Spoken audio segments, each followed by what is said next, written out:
అల్లు అర్జున్ కి పవన్ కళ్యాణ్ గారికి గొడవలు ఉన్నాయని ప్రచారం జరుగుతుంది. మరి పుష్ప 2ని వాళ్ళు ఏమైనా ఆంధ్రాలో బ్యాన్ చేసే అవకాశాలు ఉన్నాయంటారా?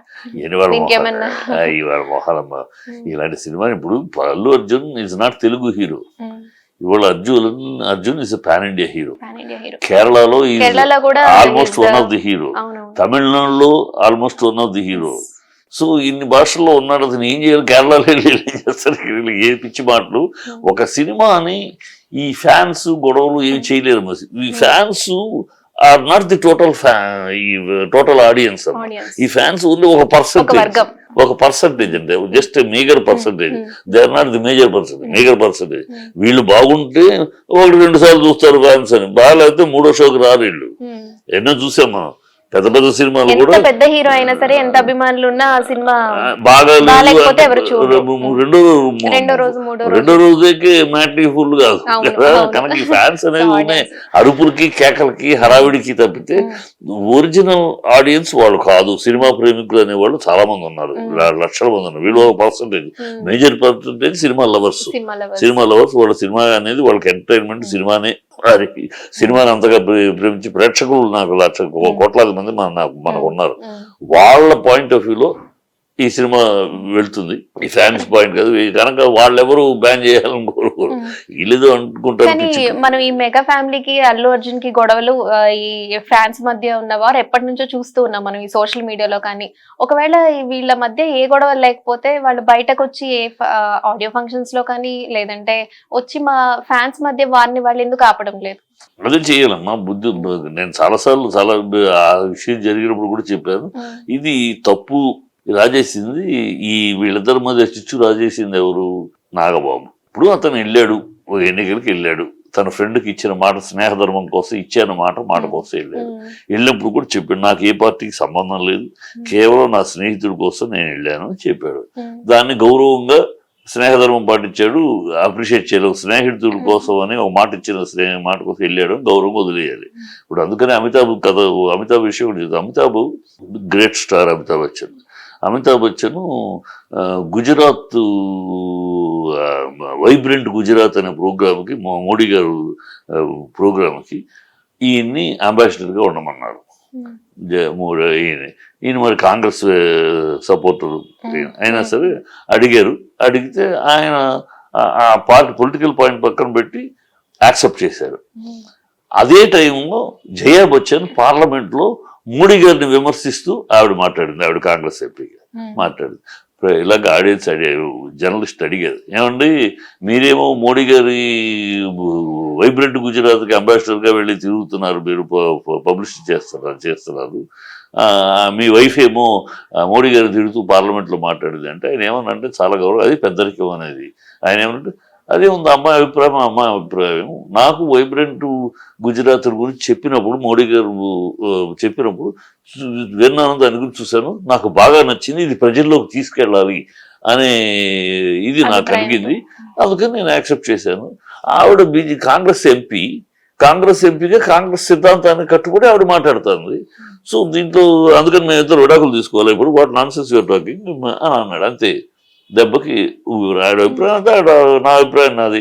నేను అప్పుడు ఒక గతంలో నేను ఎప్పుడూ కాంగ్రెస్ పొజిషన్లో లేను, కాంగ్రెస్గా ఉన్నాను, ఇప్పుడు లేను.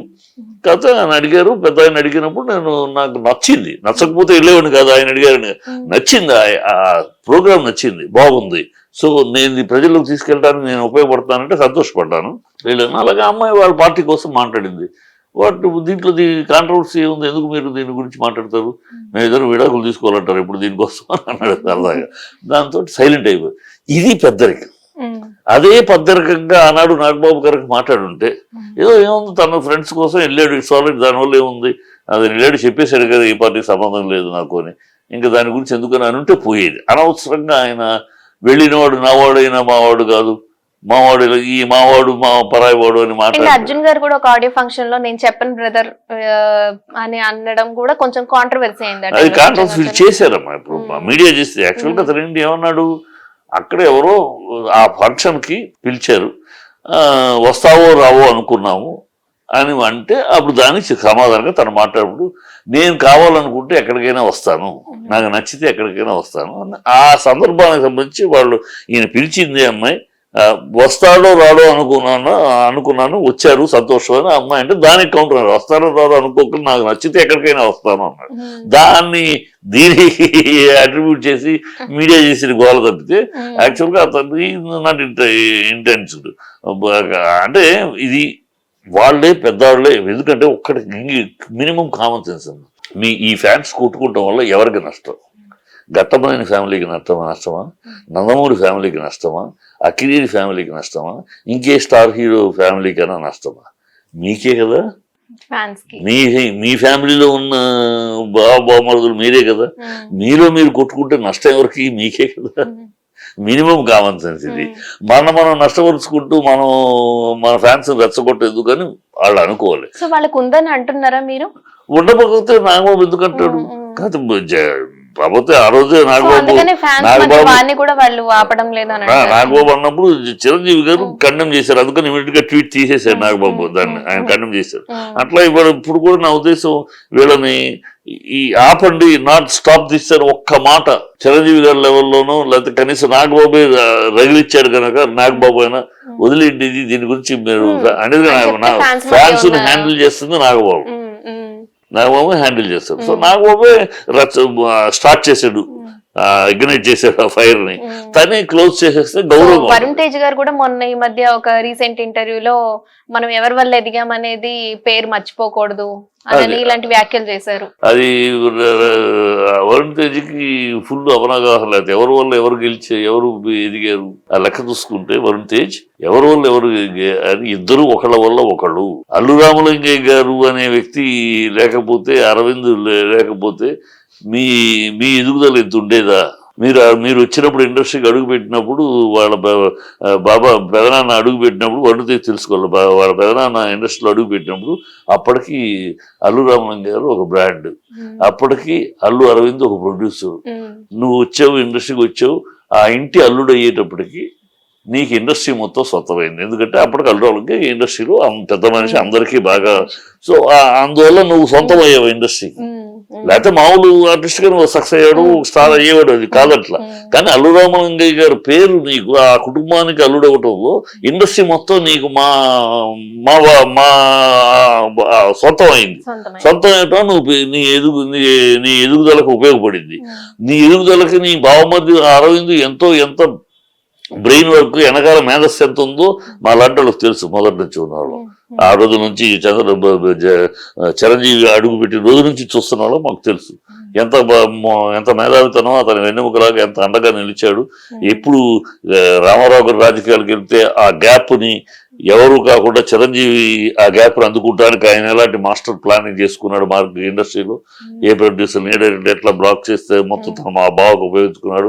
అలా కృష్ణ గారు ఇండస్ట్రీకి దూరం అవుతున్న రోజుల్లో ఆ గ్యాప్ ను కూడా మరొకళ్ళు ఎవరు ఆక్యుపై చేయకుండా, వాళ్ళ సూపర్ స్టార్స్ వాళ్ళిద్దరు ఆ గ్యాప్, వాళ్ళ చుట్టూ ప్రొడ్యూసర్ ఉన్నారు, వాళ్ళు ఎప్పుడైతే గ్యాప్ వచ్చింది ఆ గ్యాప్ లో వేరే హీరో దూరకుండా అవకాశం ఇవ్వకుండా ఈయన మాస్టర్ ప్లాన్ అలా అల్లుకుంటూ వాళ్ళు దాంతో ఈయన మామూలు స్టార్ కాకుండా మెగాస్టార్ కాగలరు.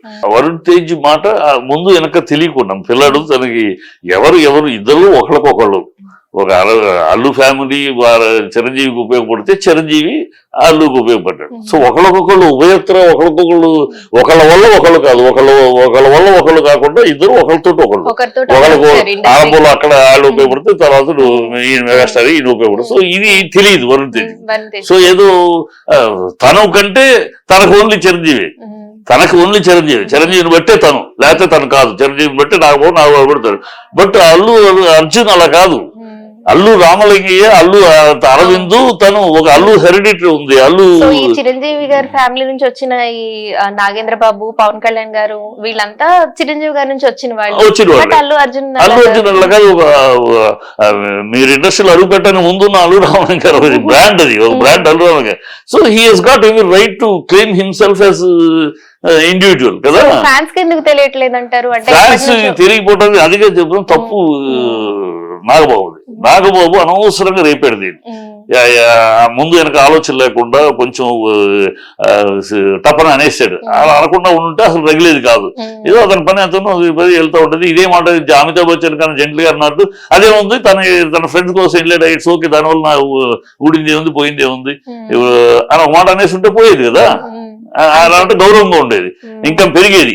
ఆయనే స్టార్ట్ చేశారు కాబట్టి నాగేంద్రబాబు గారు ముగిస్తే అయిపోతుంది, ఫ్యాన్స్ మధ్య వార్ అనేది ముగుస్తుంది అంటారు. సో అంటే రీసెంట్ గా నేను సోషల్ మీడియాలో ఏం చూసానంటే అల్లు అర్జున్ గారు ఈ పుష్ప 2 కోసం 300 crores తీసుకున్నారు అని చూసాను నేను. ఒకటి అంటే ఇండియాలోనే హైయెస్ట్ పెయిడ్ యాక్టర్ అని రాశారు ఒక social media.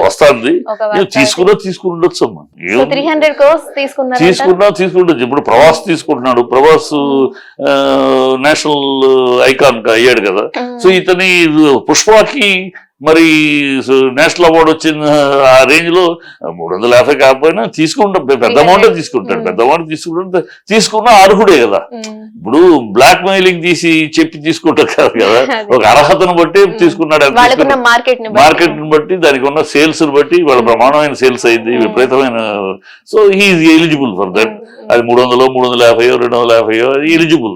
What ever it is, అర్హతను బట్టి తీసుకున్నాడు కానీ వేరే కాదు. సో పుష్ప 1 లో సమంత చేసిన ఐటమ్ సాంగ్ ఎంత హిట్ అయిందో మనందరికీ తెలుసు. ఇప్పుడు పుష్ప 2 లో శ్రీలీలతో చేస్తున్నారు. అది అంతే రేంజ్ లో ఉండబోతుంది అంటారు. డెఫినెట్ గా Sreeleela is no less than కదా. మంచి డాన్సర్ గా పైగా ఇప్పుడు బన్నీను ఇద్దరు డాన్స్ లో హై ఎక్స్పెక్ట్ ఇద్దరు ఇంకా మంచి డాన్సర్. బాగా ఏమి దుమ్ము లేపుతుందో చూడాలి. సాంగ్ డెఫినెట్ గా ఇద్దరు కాంబినేషన్ డెఫినెట్ గా బాగుంటుంది.